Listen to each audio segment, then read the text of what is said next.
Hi friends, அனைவருக்கும் வணக்கம். இன்னைக்கு மருத்துவ குறிப்பு பகுதியில் சளி, இருமல், காய்ச்சல் இதற்கு உடனே ஒரு தீர்வு கிடைக்கணும் அப்படின்னு நினைச்சீங்கன்னா கண்டிப்பா இந்த கஷாயத்தை போட்டு குடிங்க.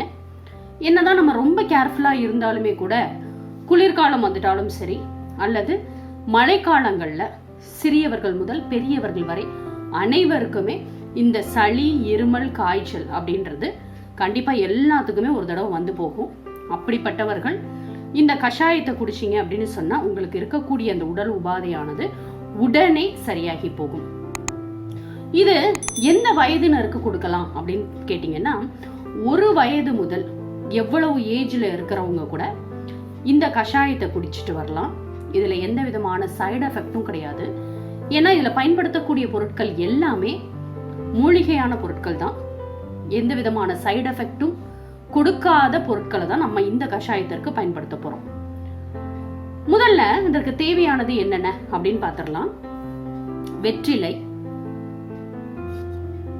ஓமவல்லி, கற்பூரவல்லி அப்படின்னு சொல்லுவோம். இது சளிக்கு ரொம்ப ரொம்ப நல்லது. அடுத்து பாத்தீங்கன்னா துளசி இலைகளை எடுத்திருக்கிறேன்.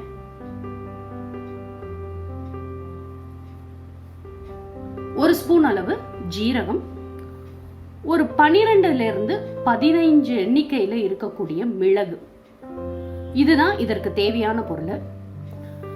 ஒரு வீட்டுல சின்ன குழந்தைங்க இருக்காங்க, இல்லைன்னா அடிக்கடி சளி பிடிக்கக்கூடியவர்கள் இருக்கிறாங்க அப்படின்னா இந்த 3 பொருட்களும் உங்க வீட்டுல கண்டிப்பா இருக்கணும்.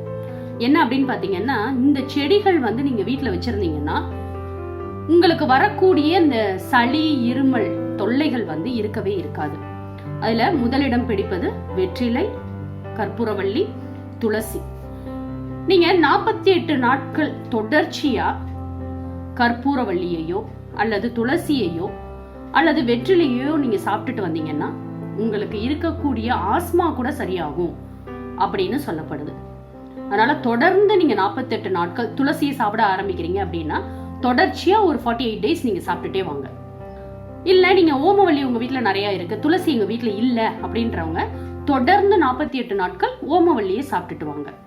இப்படி உங்க வீட்டுல எது இருக்குதோ அதை 48 நாட்கள் நீங்க தொடர்ச்சியா சாப்பிட்டுட்டு வந்தீங்கன்னா இந்த கபம், நெஞ்சு சளி, அடிக்கடி சளி பிடிச்சுக்கிறது, இது போன்ற தொல்லைகள் எதுவுமே வரவே வராது. ஒரு வீட்டுல சிறு குழந்தைகள் வச்சிருக்கீங்க அப்படின்னு சொன்னா கண்டிப்பா அந்த வீட்டுல துளசி செடி இருக்க வேண்டும். அது சளிக்கு ரொம்ப ரொம்ப நல்லது. சிறியவர்கள் முதல் பெரியவர்கள் வரை அனைவருமே சாப்பிடக்கூடியது. எனக்கு பிபி இருக்குங்க, பிரஷர் இருக்குங்க, சுகர் இருக்குங்க, நான் இதெல்லாம் சாப்பிடலாமா அப்படின்னா இந்த பொருட்கள் அத்தனையுமே எல்லா வியாதிக்காரர்களுமே சாப்பிடலாம். அதனால இதனால எந்த விதமான சைடு எஃபெக்ட்டுமே கிடையாது. இதை நம்ம தொடர்ச்சியாக நம்ம சாப்பிட்டுட்டு வரும் பொழுது நமக்கு அந்த நெஞ்சு சளி, தொண்டையில சளி கட்டிக்கிறது, இது போன்ற எந்த விதமான உடல் உபாதையுமே ஏற்படாது. ஸோ இதை எப்படி இந்த கஷாயத்தை போடுறது அப்படின்றத பார்க்கலாம். முதல்ல 1 கிளாஸ் அளவு தண்ணி எடுத்துக்கோங்க. இப்ப இந்த 1 கிளாஸ் அளவு தண்ணிய நம்ம நல்லா கொதிக்க வச்சு, இந்த பொருட்கள் எல்லாத்தையுமே சேர்த்து நல்லா கொதிக்க வச்சு 1/2 டம்ளர் ஆகுற வரைக்கும் நம்ம நல்லா கொதிக்க வைக்கணும். முதல்ல இந்த வெற்றிலையை எடுத்து 4 கிள்ளி போட்டுக்கோங்க. அப்படியே போடக்கூடாது, இந்த மாதிரி சின்னதா கிள்ளி போட்டுக்கோங்க. அடுத்து நான் ஒரு 5 கற்பூரவல்லி எடுத்திருக்கிறேன், 5 இலைகள் எடுத்திருக்கிறேன். நீங்க உங்களுக்கு இன்னும் கொஞ்சம் நல்லா காரமா வேணும், இல்லைங்க பெரியவங்க தான் குடிக்கிறாங்க அதனால நல்லா காட்டமா இருந்தா கூட பரவாயில்ல அப்படின்றவங்க ஒரு 7 இலைகள் எடுத்துக்கலாம். ஆனா 1 கிளாஸ் தண்ணிக்கு இந்த 5 இலைகள் போதுமானது. ஒரு 15 துளசி இலைகள் நல்லா சுத்தம் பண்ணி வச்சிருக்கிறேன், அதையும் போட்டுக்கோங்க. அடுத்து பாத்தீங்கன்னா இந்த எடுத்து வச்சிருக்கக்கூடிய 1 ஸ்பூன் ஜீரகம், 10 இருந்து ஒரு 12 இல்லைன்னா 15 மிளகு. இதை தட்டி போடணுமா அப்படின்னு கேட்காதீங்க, இதை அப்படியே டைரக்டா போடலாம். ஏன்னா நல்லா கொதிக்கும் போது அந்த மிளகுல இருந்து சாறு அப்படியே இறங்கிடும். இதுல சேர்த்திருக்கக்கூடிய பொருள் எல்லாமே கொஞ்சம் காரத்தன்மை உள்ளதுதான். ஸோ அதனால சின்ன குழந்தைங்களுக்கு நீங்க கொடுக்கும் பொழுது இதோட அளவை நம்ம கம்மி பண்ணி கொடுக்கணும். பெரியவங்க குடிக்கிறாங்க அப்படின்னு சொன்னா அளவுகள்ல எந்த விதமான மாற்றமும் தேவைப்படாது. ஒரு 1 வயசு குழந்தைக்கு நீங்க கொடுக்குறீங்க அப்படின்னா ஒரு 5 ml இருந்து 10 ml கொடுத்தாவே போதும். இதை எப்போ கொடுக்கணும் அப்படின்னு பார்க்கும் பொழுது காலையிலேருந்து நைட்டுக்குள்ளார நீங்கள் எப்போ வேணாலும் கொடுக்கலாம். பிஃபோர் ஃபுட், ஆஃப்டர் ஃபுட், அதாவது சாப்பாட்டுக்கு முன்னாடி, சாப்பிட்டதுக்கு அப்புறமா நீங்கள் எப்போ உங்களுக்கு தோணுதோ, எப்போ காய்ச்சல் வர மாதிரி இருக்கு, எப்போ இருமல் வர மாதிரி இருக்கு, இல்லை சளி நிறையா இருக்கிற மாதிரி நீங்கள் ஃபீல் பண்ணீங்கன்னா உடனே இந்த கஷாயத்தை போட்டு நீங்கள் குடிக்கலாம். ஒரு நாளைக்கு பெரியவர்களாக இருந்தீங்கன்னா காலை ஒரு தடவை, இரவு படுக்க போகிறதுக்கு முன்னாடி ஒரு தடவை குடிச்சிட்டு நீங்கள் படுத்தீங்கன்னா அடுத்த நாள் காலையில் எழுந்திருக்கும் போது உங்களுக்கு உடல் நல்லா ஃப்ரெஷ்ஷாக இருக்கும். இந்த காய்ச்சல் வர மாதிரி, சளி பிடிக்கிற மாதிரி இருக்கக்கூடிய ஃபீல் எதுவுமே உங்களுக்கு ஏற்படாது. சின்ன குழந்தைங்களாக இருக்காங்க அப்படின்னு சொன்னால் நைட்டு கொடுங்க. ஏன்னா நைட்டு இதை குடிச்சிட்டு நல்லா கொஞ்சம் ஒரு லாங் ரெஸ்ட் இருக்கும் அவங்களுக்கு. அப்போது இந்த கஷாயமானது அவங்களுக்கு உள்ளார போய் வேலை செய்கிறதுக்கு ஒரு நல்ல ஒரு ரெஸ்ட் கொடுத்த மாதிரி இருக்கும். இந்த ரெஸ்ட் எடுக்கும் போது தான் இந்த கஷாயமானது நல்லா வேலை செய்யும்.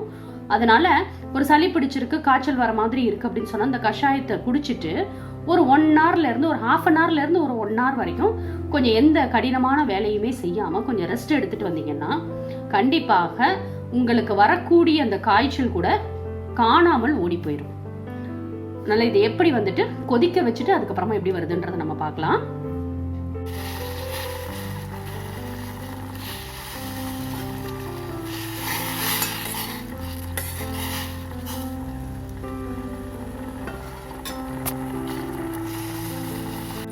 நல்லா சிம்மில் வச்சு ஒரு 1/4 டம்ளர் வர வரைக்கும் நல்லா கொதிக்க விடலாம்.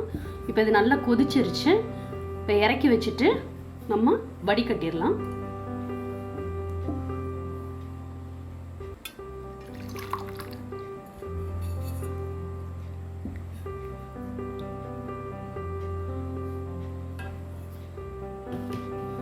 பார்த்தீங்கன்னா 1/4 டம்ளர் தான் இருக்கு. பெரியவங்களா இருந்தீங்கன்னா 1 டம்ளர் தண்ணி ஊற்றி இந்த மாதிரி 1/4 டம்ளர் வர வரைக்கும் சிம்மிலேயே, ரொம்ப ஹை ஃப்ளேமில் வைக்காதீங்க, சிம்மில் வச்சுட்டு நல்லா இந்த மாதிரி கொதிக்கட்டும். இந்த 1/4 டம்ளரை நம்ம குடிச்சிட்டு நைட்டு படுத்துட்டு காலையில் எழுந்திரிக்கும் பொழுது உடம்பு நல்லா ஃப்ரெஷ்ஷாக இருக்கும். இருக்கக்கூடிய சளி, இருமல், தொண்டை கரகரப்பு, காய்ச்சல் வர மாதிரி இருக்கக்கூடிய ஃபீல் எல்லாமே உடனே க்யூர் ஆகும். இது எந்த விதமான சைடு எஃபெக்டும் கிடையாது. இது குழந்தைகளுக்கு கொடுக்கறதா இருந்தீங்க அப்படின்னு சொன்னா இதுல இருந்து ஒரு 10 ml மட்டும் கொடுங்க. அதிகமா கொடுக்க வேண்டாம். ஏன்னா இது இந்த மிளகு, ஓமவல்லி, துளசி இதோட சாறு எல்லாமே இறங்கி இருக்கும். அதனால கொஞ்சம் காட்டம் அதிகமா இருக்கும், காரத்தன்மை அதிகமா இருக்கும். அதனால இதுல இருந்து இந்த மருந்து குடிக்கக்கூடிய ஒரு அளவு கொடுப்பாங்க இல்லையா, டானிக்கு மேலெல்லாம் ஒரு மூடி வரும், அதில் ஒரு மூடி அளவு இல்லைன்னா 1 ஸ்பூன் அளவு கொடுங்க. 1 வயது குழந்தைக்கு இதை கண்டிப்பாக கொடுக்கலாம். நல்ல ரிசல்ட் கிடைக்கும். ட்ரை பண்ணி பாருங்கள். உங்களுடைய கமெண்ட்ஸை எனக்கு கமெண்ட் பாக்ஸில் கொடுங்க. மேலும் இது போன்ற தகவல் அறிய விறகடுப்பு சேனலை சப்ஸ்கிரைப் பண்ணுங்கள், ஷேர் பண்ணுங்கள். உங்களுடைய கருத்துக்களை எங்களுக்கு பதிவு பண்ணுங்கள். நன்றி, வணக்கம்.